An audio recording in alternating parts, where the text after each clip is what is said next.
Donc, mesdames, messieurs, chers participants, l'autorité de régulation des marchés publics, par ma voix, vous souhaite la bienvenue à cette série de formations que nous ouvrons une fois encore au profit du personnel clé de la chaîne de la commande publique. En effet, qu'il vous souvienne que le cadre juridique et institutionnel des marchés publics au Bénin a connu une importante réforme en 2020 avec la mise en vigueur de la loi 2020-26 du 29 septembre 2020 portant Code des marchés publics en République du Bénin. L'une des principales innovations, comme vous le savez, de cette nouvelle loi est l'exigence de l'attribution du marché sur la base de l'offre évaluée économiquement la plus avantageuse. Cette enrichissante innovation dans les réformes, suivie de la densité des procédures de mise en concurrence, exige qu'il y ait à la manette de la commande publique, qu'il y ait des hommes et des femmes avertis, expérimentés, suffisamment agrégatifs de la commande publique, d'où la nécessité pour l'ARMP de renforcer périodiquement les capacités des acteurs principaux du système pour la maîtrise et l'application de cette notion de l'offre évaluée économiquement la plus avantageuse. C'est dans cette optique que l'autorité de régulation des marchés publics a envisagé l'organisation de la présente série de sessions de formation des principaux acteurs de la commande publique sur le thème « L'attribution du marché sur la base de l'offre évaluée économiquement la plus avantageuse ». Cas des marchés de travail.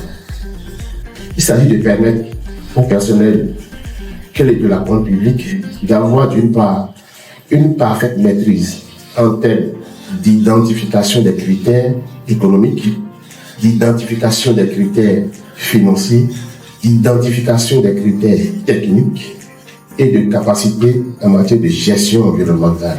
Et d'autre part, d'avoir une parfaite maîtrise d'utilisation des 10 critères pour le montage d'un dossier d'appel d'offres et d'attribution d'un marché de travaux sur la base de l'offre évaluée économiquement la plus avantageuse. Lorsque nous voulons attribuer un marché sur la base de l'offre évaluée économiquement la plus avantageuse, nous devons introduire non seulement des critères économiques, mais des critères liés aussi à l'environnement, des critères liés aussi à des aspects sociaux. Et donc, c'est lors du montage des dossiers que ces acteurs doivent donc définir ces critères pour permettre donc à l'État d'acheter au mieux, de respecter le temps, le délai et la qualité requise afin que le besoin exprimé puisse être satisfait par l'entrepreneur, par le fournisseur. Nous avons démarré cette session qui va couvrir 255 autorités compétentes pour un effectif attendu de 593 acteurs qui recevront donc pour les marchés de travaux ces sessions de formation et donc leur aptitude qui doit être renforcée pour que désormais qu'on ne sélectionne plus l'offre sur la base du prix uniquement, mais sur la base des critères économiques, environnementaux, sur la base des critères sociaux. Bien sûr, les critères techniques sont déjà une obligation qualifiée. Les acteurs concernés par cette session, c'est des organes de passation et des organes de contrôle des marchés publics. Oui, aujourd'hui nous sommes à Boycon pour une formation initiée par l'ARMP, attendez bien, l'autorité de régulation des marchés publics, sur le thème d'attribution des offres sur la base de l'offre évaluée économiquement la plus avantageuse.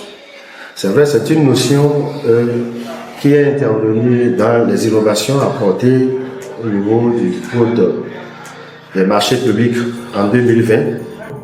Une notion que nous sommes amenés normalement à bien cerner, à comprendre pour la performance au niveau des passations lors de l'élaboration des appels d'offres, notamment pour ce qui concerne les marchés de travaux.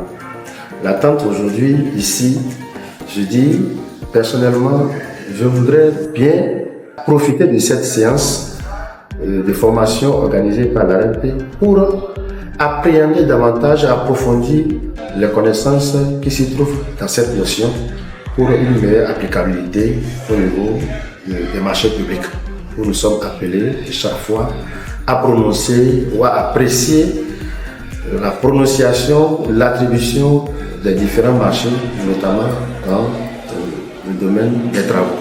Je suis à la formation de RNPA à Abomey aujourd'hui et je pense que vu le domaine des marchés publics aujourd'hui au Bénin qui évolue constamment, de telles formations sont les bienvenues parce qu'elles nous permettent de nous mettre au pas.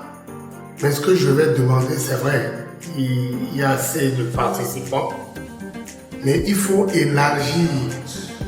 Parce que c'est vrai qu'aujourd'hui, en tant que délégué, je suis là, mais ce n'est pas sûr que je puisse transmettre exactement à tous mes collaborateurs ce que j'aurais appris ici. Alors, qu'il y ait des formations du genre ou de sous-formation à leur égard. Cette formation, c'est une formation d'échange. On pose beaucoup de questions, on fait des suggestions que la RNP prend ça en compte. Je suggère que nos suggestions aboutissent et que ça rentre dans les codes pour faciliter l'accomplissement de nos missions.